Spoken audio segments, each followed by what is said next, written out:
Fund helpline में आप सबका स्वागत है। मैं हूं पल्लवी नागपाल जैन। आप निवेश तो करते ही होंगे, निवेश सलाहकार की मदद भी लेते होंगे, उनसे सलाह भी लेते होंगे, लेकिन क्या आप जानते हैं कि रोबो एडवाइजर भी कुछ होता है जो आपको सलाह देता है?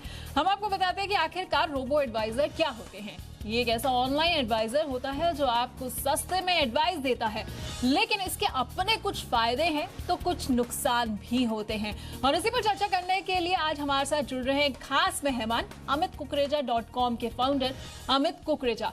बहुत बहुत स्वागत है अमित कुकरेजा जी आपका। Thank you. सबसे पहले हमारे दर्शकों को जरा ये समझाइए कि रोबो एडवाइजर्स जो होते हैं वो होते क्या हैं? देखिए, रोबो एडवाइजर एक सिस्टम का एक तरीका होता है, कंप्यूटराइज्ड तरीका होता है जो आपको ऑनलाइन एडवाइस देता है और आपके लिए ऑनलाइन इन्वेस्टमेंट करता है। तो ये जो रोबो एडवाइजर है ये काम कैसे करते हैं? जी देखिए, कंप्यूटर में ये एक प्रोग्राम्ड तरीके होते हैं। जो भी ऑनलाइन यूज़र होता है ये उनसे कुछ इन्फॉर्मेशन लेते हैं, उनकी एज की, उनकी नेचुरल रिस्क टॉलरेंस क्या है फाइनेंशियल इन्वेस्टमेंट्स की, उनका लक्ष्य क्या है, उनको कितना पैसा जमा करना चाहिए उस लक्ष्य तक पहुंचने के लिए, उनके पास कितना समय है, इन सारी चीज़ों की ऑनलाइन रियल टाइम कैलकुलेशन करके आपको एक असेसमेंट करके देना और एक पोर्टफोलियो बनाने का सुझाव देना और उस पोर्टफोलियो को एग्जीक्यूट करना, ये पूरा रोबो एडवाइजरी का काम है।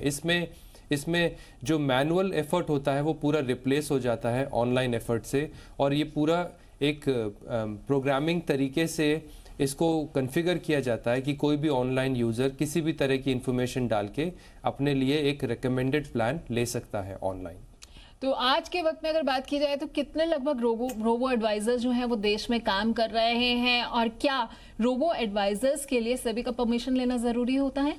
देखिए, कोई भी ऐसा कार्य जिसमें आप फाइनेंशियल इन्वेस्टमेंट्स और उनकी एग्जीक्यूशन कर रहे हैं वो सेबी से अप्रूव्ड होना ही चाहिए। तो कोई भी रोबो एडवाइज़र प्लेटफॉर्म अगर वो ट्रांजैक्शन एग्जीक्यूशन कर रहा है और उनके पास सेबी का रजिस्ट्रेशन नहीं है तो उनको जल्दी से जल्दी रजिस्ट्रेशन ले लेना चाहिए और सेबी को इन्फॉर्म कर देना चाहिए। तो आपका क्वेश्चन का आंसर पहला ये है, जी हाँ, सेबी का रजिस्ट्रेशन लेना ज़रूरी है। और बहुत सारे ऑनलाइन प्लेटफॉर्म्स हैं जहाँ पे ऑनलाइन इन्वेस्टमेंट्स की जाती हैं, और इन ऑनलाइन इन्वेस्टमेंट्स के थ्रू जो ज़ीरो कमीशन प्रोडक्ट्स होते हैं उनको बाय किया जाता है। ये उन लोगों के लिए बहुत सुविधाजनक है जो हर चीज़ को खुद करना चाहते हैं। हालांकि मैं ये बोलता हूँ कि आप अपने खुद फाइनेंशियल डिसीजंस अकेले मत लीजिए, किसी से सलाह करके लीजिए, लेकिन जो लोग बहुत क्लियर है कि उनको कैसे अपने पैसे को बढ़ाना है और उनको किसी और की इंटरफेरेंस या इन्वॉल्वमेंट नहीं चाहिए, उन लोगों के लिए प्लेटफॉर्म काफ़ी फ़ायदेमंद है।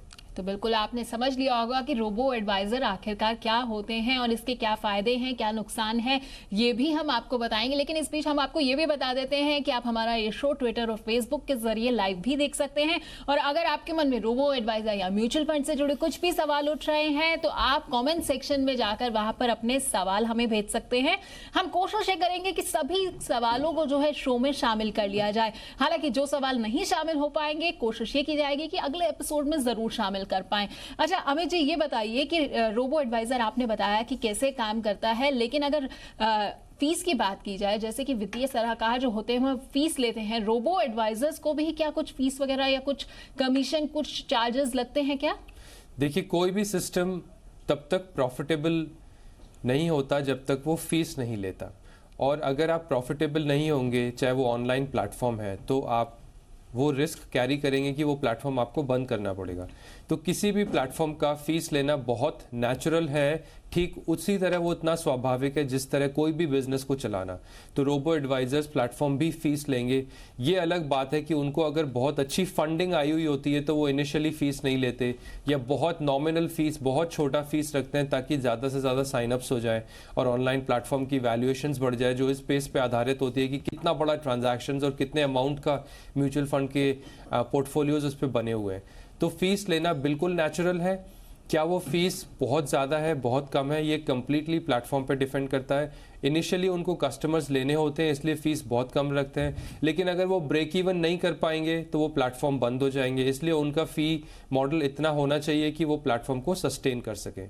तो फ़ी का तो होना बहुत नेचुरल है प्लेटफॉर्म के लिए। बिल्कुल। और रोबो एडवाइजर वर्सेस वित्तीय सलाहकार, तो इसमें क्या क्या जो होते हैं वो डिफरेंसेस होते हैं, और क्या सलाह आप देते हैं कि रोबो एडवाइजर से सलाह लेना बेहतर है या फिर वित्तीय सलाहकार के पास एक व्यक्ति को जाना चाहिए? जी देखिए, मैं इसके लिए एक बहुत ही साधारण सा उदाहरण देना चाहूँगा। आपको तकलीफ़ होती है अगर शरीर में, तो कभी कभी आप जनरल फार्मेसी से आप मेडिसिन लेके ठीक हो जाते हैं, लेकिन कभी तकलीफ़ ज़्यादा होती है तो आप एक डॉक्टर को कंसल्ट करते हैं, और एक डॉक्टर ही आपका मर्ज़ पता लगाता है और बताता है कि आपको ये इश्यूज़ हो सकते हैं, ये टेस्ट कराइए और उसके बाद ये दवाइयाँ लीजिए।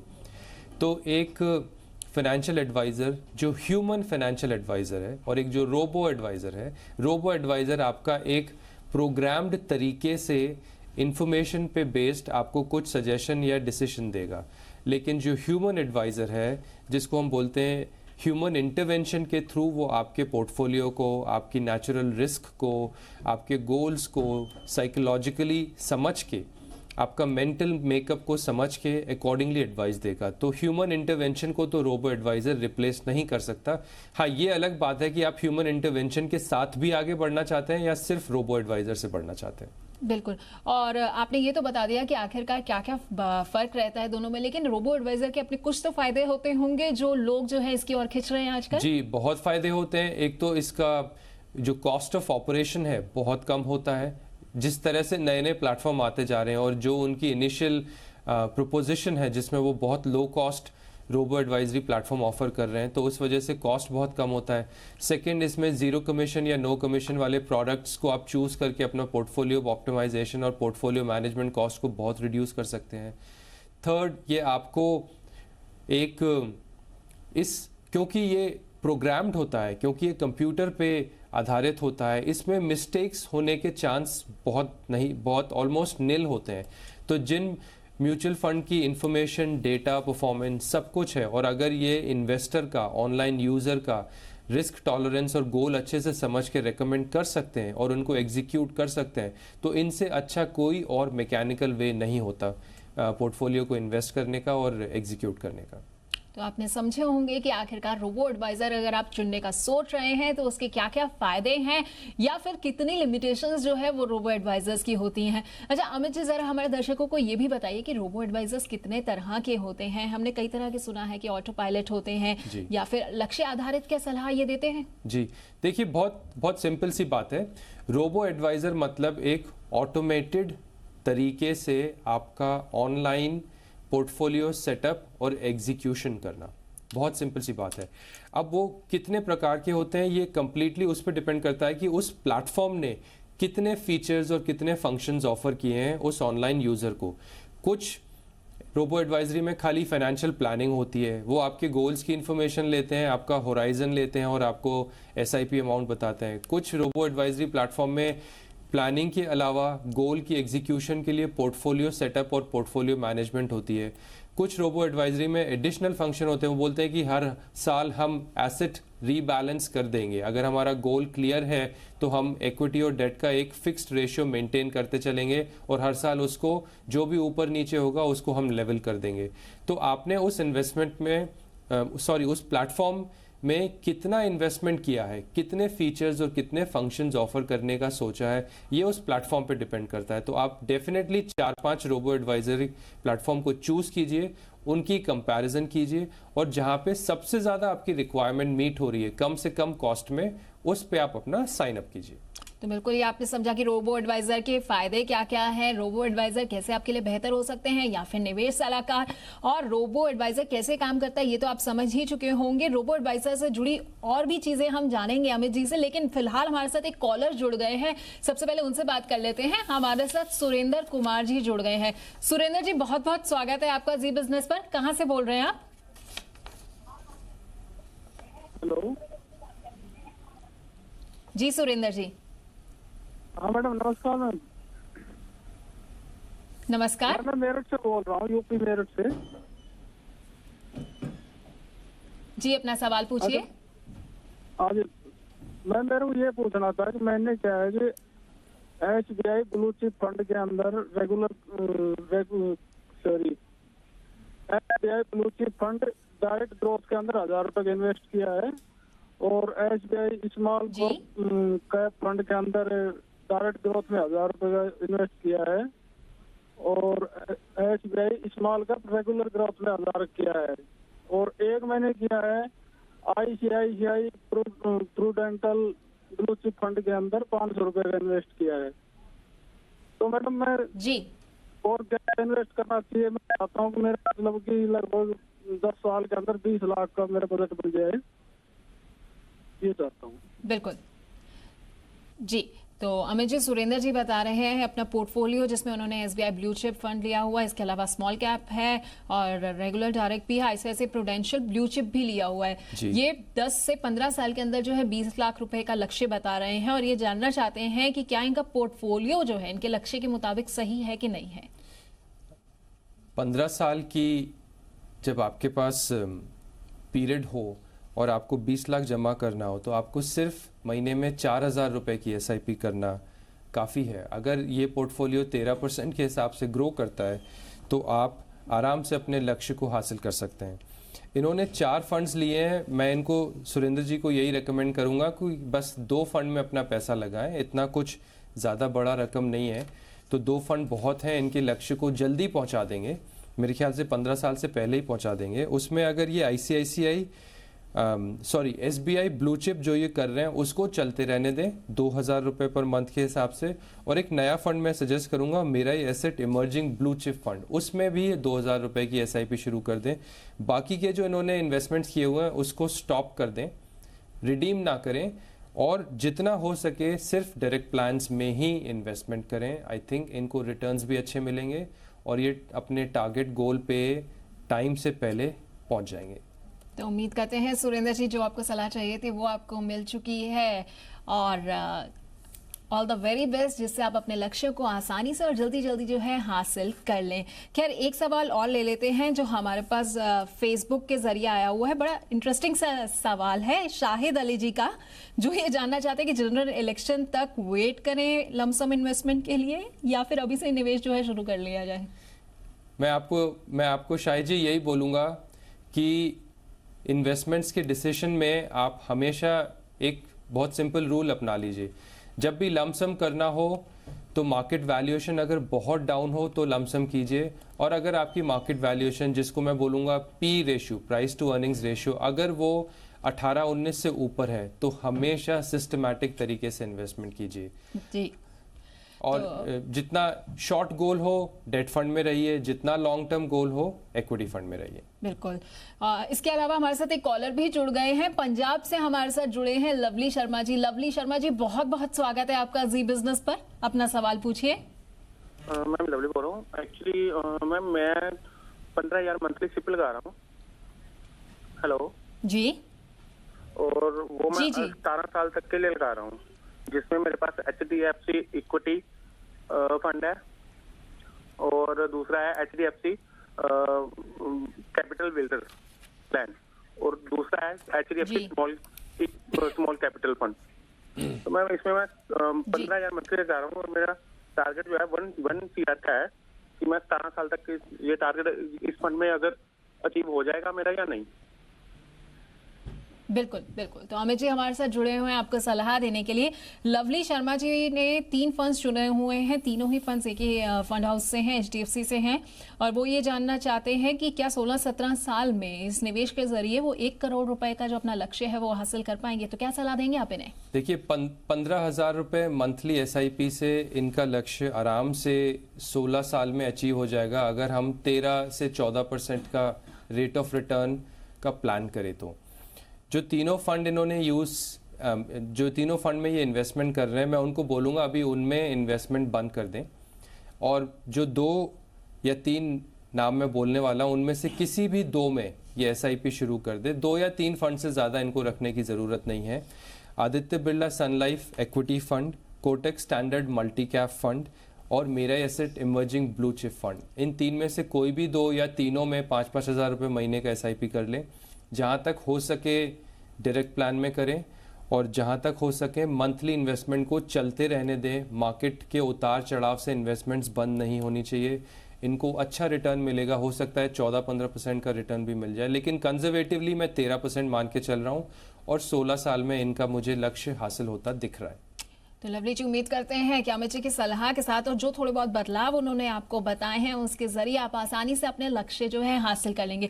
अच्छा, इन्हीं के पोर्टफोलियो से जुड़ा एक मैं सवाल और पूछना चाहती हूँ आपसे अमित जी। ये इन्होंने जैसे 3 फंड्स चुने हुए थे, तीनों ही एक ही फंड हाउस के थे, एचडीएफसी। और कई बार हमारे पास ऐसे सवाल भी आते हैं, कई ऐसे दर्शक होते हैं जिन्होंने एक ही फंड हाउस से 4-4 या 5-5 फंड्स लिए होते हैं। वो कितना ठीक रहता है? ऐसे दर्शकों को आप क्या सलाह देंगे? तो इसमें सबसे पहली बात तो मैं उनको ये बोलूंगा कि पहले वो सोच से सारे स्कीम्स क्यों लिए।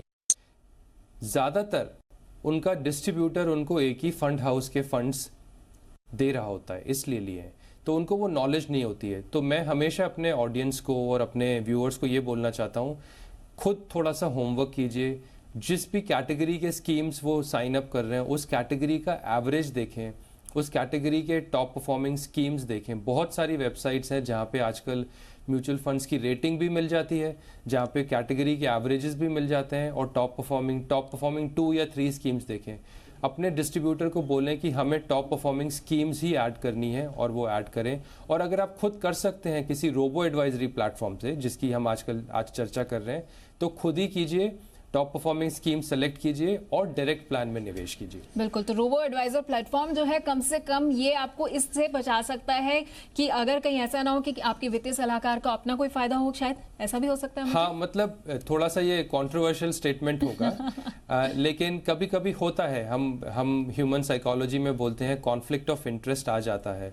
तो जितना हो सके आप एडवाइजर का फी स्ट्रक्चर को समझें कि आप उन्हें फी दे रहे हैं या वो अपने कमीशन से फी निकाल रहे हैं, उस समझ के बाद अपना निर्णय लें। बिल्कुल, सोच समझ के जो है वो निर्णय लेना बेहद जरूरी हो जाता है। अच्छा अमित जी, जैसे आपने बताया कि रोबो एडवाइजर की भी मदद ली जा सकती है, लेकिन उसकी एक्यूरेसी जो है रोबो एडवाइजर की वो कितनी होती है, कितना सुरक्षित जो होता है वो इनके जरिए निवेश करना होता है? रोबो एडवाइजर से ज्यादा एक्यूरेट तो कोई प्लेटफॉर्म हो नहीं सकता। मतलब अगर आपका platform online investment platform tested है तो रोबो एडवाइजरी, क्योंकि सारा कंप्यूटर बेस्ड होता है, अगर उनकी प्रोग्रामिंग और कैलकुलेशन बिल्कुल ठीक है तो वो एक्यूरेट तो बहुत होते हैं। आई थिंक हमको ये चीज़ समझना बहुत ज़रूरी होती है, और जहाँ पे ह्यूमन इंटरवेंशन आ जाता है कि हमारे टैक्स इम्प्लीकेशंस क्या हैं। जब भी हम कोई स्विच करते हैं कि अब हम डेट से इक्विटी में जा रहे हैं या इक्विटी से डेट में जा रहे हैं, तो हम म्यूचुअल फंड यूनिट्स को सेल भी कर रहे हैं और बाय भी कर रहे हैं। और जब सेल कर रहे हैं और अगर उसमें प्रॉफिट्स हैं तो उसमें टैक्स कैसा है, लॉन्ग टर्म कैपिटल गेन है, शॉर्ट टर्म कैपिटल गेन है, शॉर्ट टर्म कैपिटल लॉस है, लॉन्ग टर्म कैपिटल लॉस है, उसको हम आगे कैरी फॉरवर्ड कैसे कर रहे हैं, आगे के प्रॉफिट्स को कैसे ऑफसेट कर रहे हैं। तो ह्यूमन इंटरवेंशन वो वाली जो सब्जेक्टिव नॉलेज है कि क्या हमें ये स्विच अभी करना चाहिए, क्या ये हमें टैक्स एफिशिएंसी देगा, क्या ये हमें लॉन्ग टर्म के लिए इसी रास्ते पर रखेगा, क्या हमारा रिस्क प्रोफाइल चेंज हो गया है, क्या मैं अब उतनी ही रिस्क ले सकता हूं जो मैं 5 साल पहले ले सकता था। ये सारी चीज़ों में सब्जेक्टिव व्यू चाहिए, वो ह्यूमन इंटरवेंशन से आपको एक्यूरेसी मिलती है। लेकिन जो प्योर एग्जीक्यूशन होती है, जिसमें सिर्फ आपको ट्रांजैक्शन एग्जीक्यूट करना है, वो ट्रांजैक्शनल एक्यूरेसी ऑनलाइन प्लेटफॉर्म में ज़्यादा अच्छी मिलती है। बिल्कुल। तो कुछ चीज़ों में जो है वो ऑनलाइन प्लेटफॉर्म बेहतर होता है, लेकिन ये भी सच है कि एक वित्तीय सलाहकार जो है अमित जी, वो आपकी भावनाओं को या आप किस भावनाओं के साथ जो है अपने लक्ष्य को हासिल करना चाहते हैं, या फिर कभी आपको कोई दिक्कत आ जाए, लक्ष्य को अब पूरा अभी नहीं हुआ है, या निवेश को आप अपना बीच में कुछ देर के लिए रोकना चाहते हैं, जिसे SIP पॉज भी कहते हैं, उन चीज़ों को शायद एक वित्तीय सलाहकार बेहतर समझ सकता है।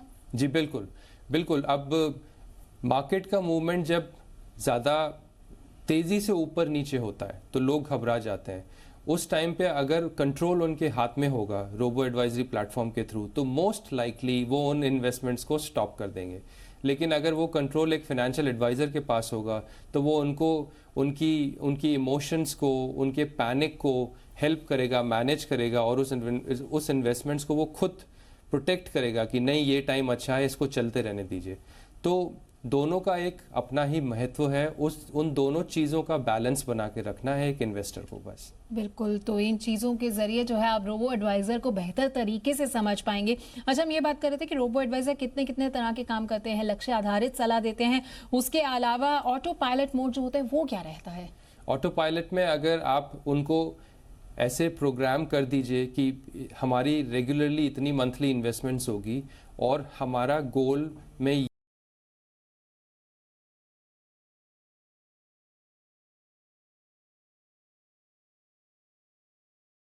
तो वो अपनी मंथली इन्वेस्टमेंट से और जो भी मार्केट वैल्यूएशन है उन इन्वेस्टमेंट्स की, वो उस रेशियो को वो बरकरार रखेगा। तो it's basically auto asset allocation या री एलोकेशन, जो वो चलता रहता है, जो कंप्यूटर करता रहता है। आपकी ऑनलाइन परचेज चलती रहती है और आपकी ऑनलाइन पोर्टफोलियो की रीबैलेंसिंग होती रहती है। काफ़ी लोगों को ये अच्छा लगता है कि हम ज़्यादा डिटेल्स में न जाएं, बस एक लॉजिक सेट कर दें और उस इन्वेस्टमेंट्स को करके हम उनको भूल जाएं 10 साल के लिए या 5 साल के लिए। तो अगर आप वैसा कर सकते हैं और आप कॉन्फिडेंट है कि वो प्लेटफॉर्म आपको वो रिजल्ट देगा, तो आप ज़रूर उसका सहायता ले सकते हैं। बिल्कुल, तो किस तरह से आप रोबो एडवाइज़र की पूरी मदद ले सकते हैं, यहाँ आपको अमित जी समझा रहे हैं। आपके मन में भी कुछ सवाल उठ रहे हैं तो आप हमें फेसबुक या फिर ट्विटर के जरिए जो है वो तमाम सवाल भेज सकते हैं। हम कोशिश करेंगे सभी सवालों के जवाब देने की। इस बीच में हमारे पास एक सवाल जो है वो ईमेल के जरिए भी आया हुआ है, वो भी शामिल कर लेते हैं। उत्तम कुमार भट्टाचार्य जी का सवाल है, जिनकी उम्र जो है 37 साल है। ये बताते हैं कि भारतीय सेना में काम करते हैं और 2010 से म्यूचुअल फंड में एसआईपी के जरिए जो है वो निवेश कर रहे हैं और अब तक एसआईपी के जरिए ये 7,70,000 रुपए का निवेश कर चुके हैं। इनके पोर्टफोलियो में कौन कौन से फंड्स हैं वो आपको बता देती हूँ। एसबीआई ब्लू चिप है, साथ ही SBI magnum multi cap fund है, आईसीआईसीआई ब्लू चिप है और एचडीएफसी मिड कैप फंड है।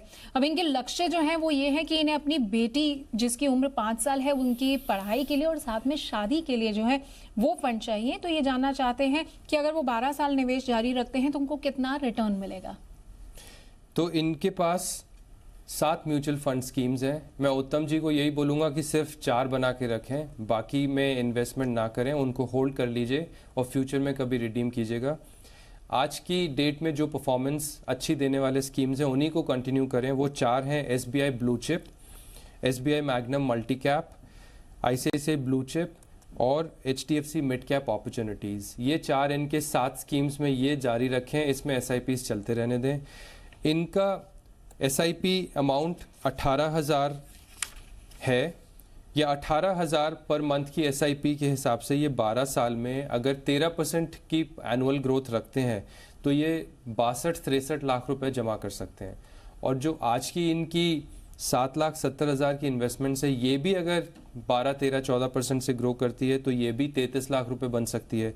तो ओवरऑल 12 साल में इनकी करेंट इन्वेस्टमेंट और regular monthly SIP 95 lakh to 1 crore के बीच का कॉर्पस क्रिएट कर सकती है। अगर ये डायरेक्ट प्लान में इन्वेस्ट कर सकते हैं और अगर ये रेगुलरली पोर्टफोलियो रिव्यू कर सकते हैं और इस इन्वेस्टमेंट को कंटिन्यूसली बना सकते हैं, तो मुझे नहीं लगता कि ये 1 करोड़ का फिगर टच नहीं कर पाएंगे। ये बड़े आसानी से 1 करोड़ का फिगर टच कर सकते हैं 12 साल में। बस अपनी इन्वेस्टमेंट्स को रेगुलरली बना के रखें और कॉस्ट को जितना लो कर सकते हैं लो करें। उत्तम जी, उम्मीद करते हैं कि आसानी से आप अपने लक्ष्यों को जो है वो हासिल कर पाएंगे। अमित जी, बहुत बहुत शुक्रिया हमारे साथ जुड़ने के लिए और हमारे दर्शकों को इतनी आसान भाषा में समझाने के लिए कि आखिरकार रोबो एडवाइजर क्या होता है, कैसे काम करता है और कैसे जो है वो वित्तीय सलाहकार से अलग है। तो आज की खास पेशकश में इतना ही।